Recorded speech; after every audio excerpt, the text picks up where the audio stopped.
This video is going to discuss paper catalog settings for the AccurioPress black and white presses, the 6120 and 6136. Some of this information is also applicable to earlier models of black and white presses. Some of it is not. I'm going to start by looking on the machine screen. We will see this particular machine is configured with just the two internal trays on the engine main body. In some configurations you can have various paper feed decks on the side of this, so you could have a vacuum feed deck or a friction feed deck, possibly a large capacity tray or bypass tray. But in this particular configuration of the machine I'm connected to, I only have the two internal trays, so that will give us the basic settings of it. If you have those external trays, some of the options may appear slightly different. We'll discuss those when we get to those places. So the first thing you'll notice is under my paper tray I have the two trays listed. Tray number 1 says it's a custom size plain 80 GSM, which is a 20-pound bond. The little red arrow designates that this supply is empty and there's no paper in it. Tray number 2 has 11 by 17. It actually has a named paper, and that paper is named 11 by 17 underscore bond. It is also a 20-pound bond paper. If you have additional trays on your machine, then they are just going to fill in their respective slots as you move down through this display. We'll come back around to the end and discuss this custom because it may or may not mean what you think that it means. So I'm going to start by going to the lower left corner and selecting the paper settings. From the paper settings, you'll see along the left hand side I've got my paper trays that I can select, and it shows information about how that tray is set up.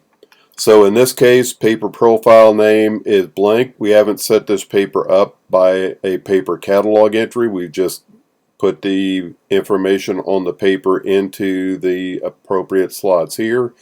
If I look at tray number 2, I do have a name paper there, so two things here to look at. This 002 means that it is profile number 2 in the paper catalog, and that the name of that paper is 11 by 17 underscore bond.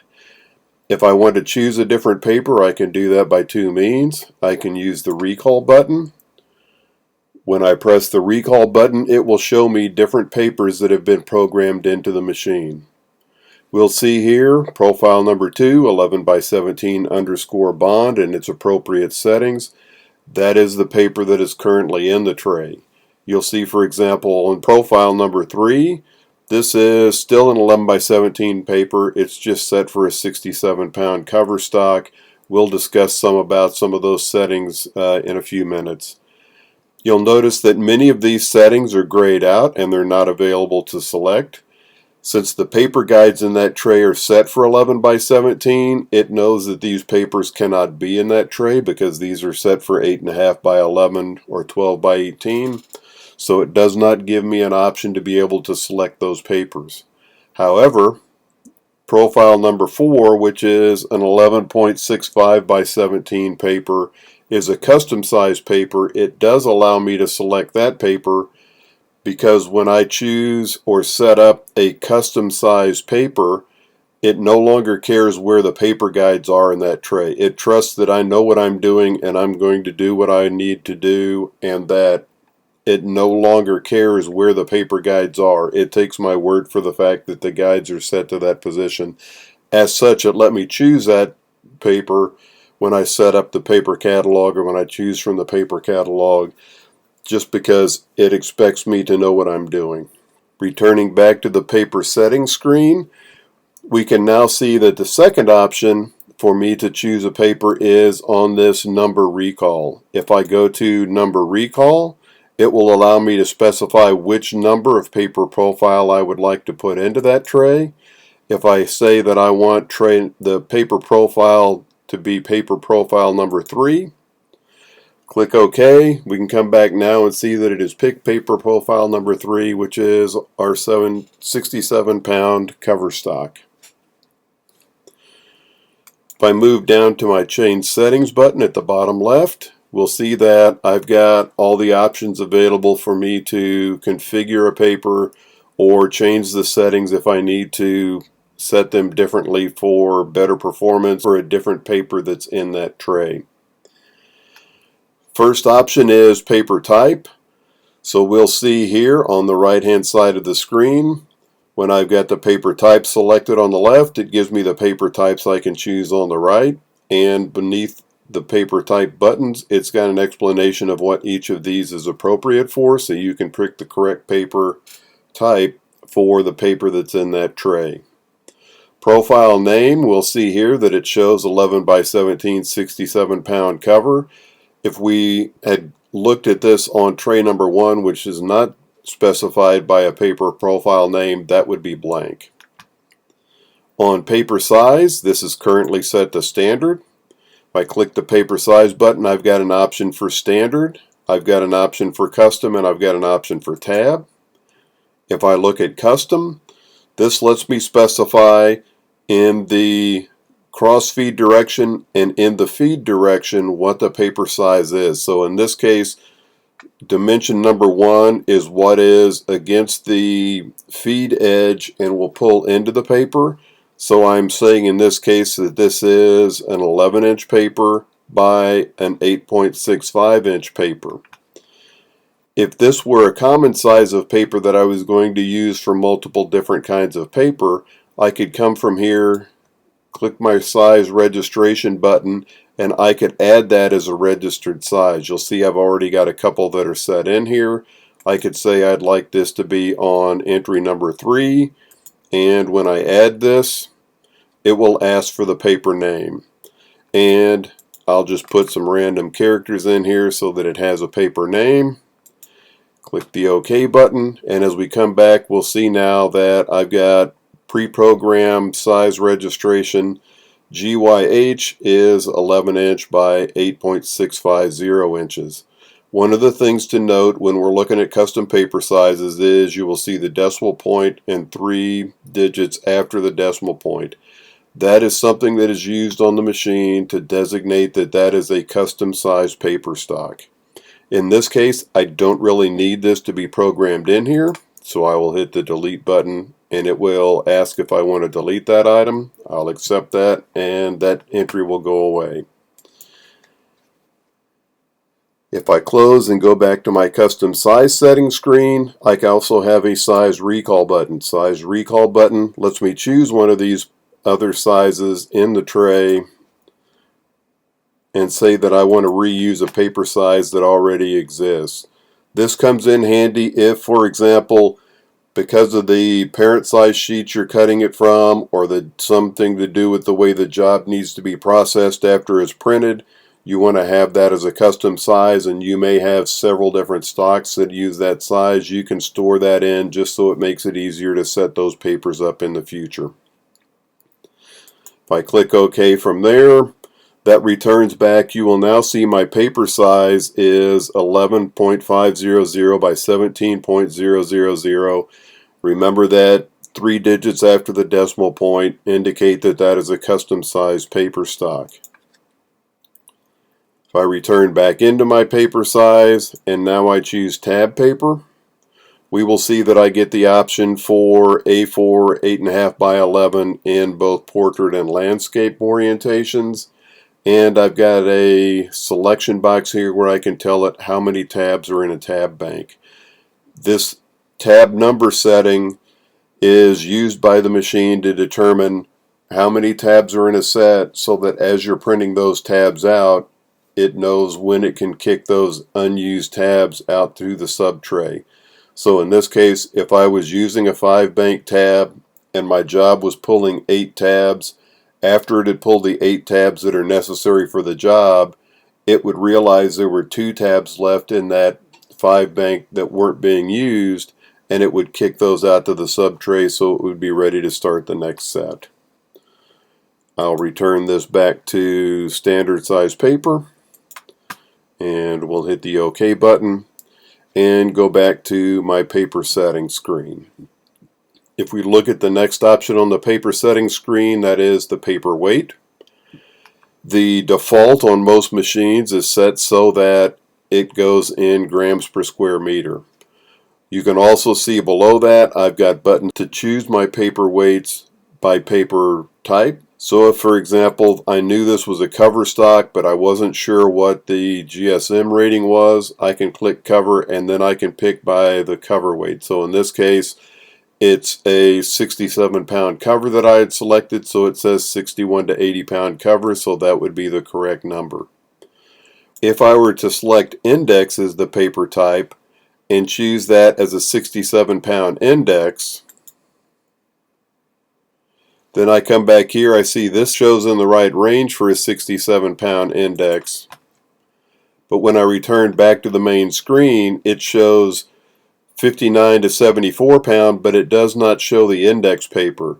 So I don't know at this point whether this is set for an index or for a cover stock. It may be set for the wrong one, but I have no way to verify on this screen without going and looking deeper into the machine. So in most cases, people eventually adapt to putting the grams per square meter measurement in there, just because then it shows you the entire information and you can determine from one point on the machine screen whether that is the correct paper weight that the machine is set for. If I return back to tray number 2 again, go back into my change settings, I'm going to select the next option down, which is colored paper. You can see that there are several colors of paper that are already programmed in, as well as an option for me to put my own colors in if I had a custom color that did not line up with one of these others. So I could choose the blue option here and say that I have blue paper in the tray. We'll see here that it says it's got blue paper in the tray. When I return back to the machine screen now, I'm going to see a little icon next to tray number 2 with a blue icon and a B in it that says to the operator that this has blue paper in there. This blue paper does not get used by the print driver to actually select papers. So the fact that you may have a job that is set for white paper when the tray is set here for blue paper does not keep it from pulling the blue paper out of the tray. It's still going to look at, I want an 8.5 by 11 from tray number 2 of this paper weight, and as long as these 3 settings are set correctly, it's going to pull that paper without regard to whether or not this says blue or white or whatever color you may have chosen. It's just an indication for the operator and not something that actually specifies whether or not the paper can be pulled. So if I come back into my paper color, I'll go back and just set this to white again. The next item that I can specify is punch. This is not to put a punch into the paper. This is whether the paper you are putting in the tray already is punched. So I've got an option for pre-punched paper or no-hole paper. If I choose pre-punched paper, this is telling the machine that the paper that I'm pulling from that tray already has hole punches in it, and if the sensors see that hole punch go by, they don't determine that that's an error and then cause a paper jam because it wasn't expecting to see the hole go by the detectors. The next option I can set is the both sides adjustment. This operates almost identical to the both sides adjustment for the color presses. There is already a separate video for the both sides adjustment. That video applies equally to the black and white presses, so I won't cover that again on this video. We'll move along to the Air Assist. Air Assist, because this machine is equipped with just the 2 internal body trays and it does not have the vacuum fed paper deck on it, it doesn't have as much air assist available as those do. The vacuum fed deck, much like the decks that are installed on the color presses, have side air and lead edge air on the internal trays, and also if you get a friction tray on your black and white engine, it will only have side air, so there's just the one setting.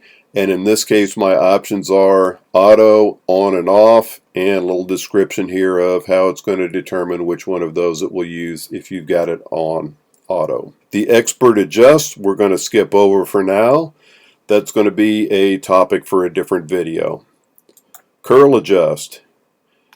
On this, because I don't have a relay unit that provides any curl adjustment on it, I've only got the curl adjustment that's available in the engine, so I can correct curl upward or correct curl downward. In this case, the curl adjustment is turned off.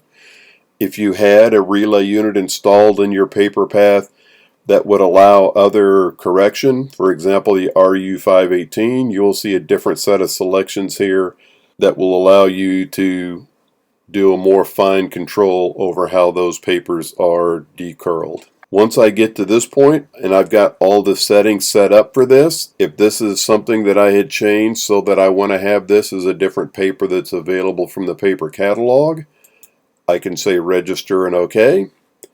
And I get an option here, do I want to do a new store? Do I want to overwrite or do I want to cancel? Since I have not selected a paper profile in this tray to start with, it does not give me a chance to overwrite because there's nothing selected to overwrite. If I had already chosen a paper catalog entry and reworked that, it would give me this option for overwrite. I can also cancel. The specify size checkbox will also store the paper size in the paper catalog entry. In many cases, that is a useful functionality to make sure that you're choosing the right paper with the right settings on it. If I do a new store on this, just put a sample name in here. Going to say OK. We'll come back and see that it has chosen the next open profile in the list of profile numbers, and it's got that stored in there now. If I go to recall and I go down, I can see entry number 20 is that paper. I've also got the option here if I wanted to and I forgot to set it when I was setting the other paper settings, I can come into new setting, and with new setting it lets me start from scratch and program a paper in, at which time I can use the register and OK button to create a paper catalog entry. I've also got the option here to register. So if I've changed settings and I forgot to store it in the register and OK section when I was setting the paper up, I can come in here and either select one to overwrite. So if I selected bread, I could come in and change that. The name that I had on that paper already is going to cross over. I don't necessarily need to rewrite that paper catalog entry, so I'm going to cancel from there. We will close back out, and we get back to our machine screen. So the last thing I wanted to discuss is this custom size that it indicates here.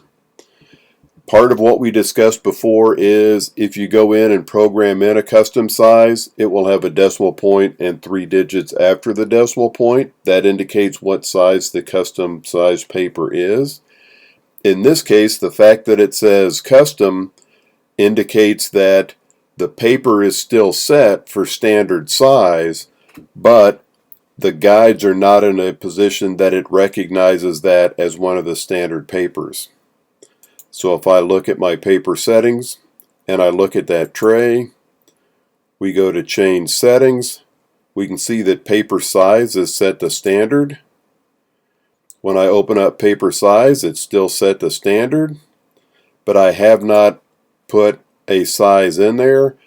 So what this is indicating is one of two things. The most common thing is that the guides are not set to a size that it recognizes, while the paper size is set to standard paper. It's also possible in some cases that the red down arrow that we see over here is the cause of it saying custom size. Occasionally you'll see that even though the drawer may have 8.5 by 11 paper in there and the guides are set to 8.5 by 11, because the tray is empty and the tray is completely down, it may not necessarily indicate that that's a letter size paper.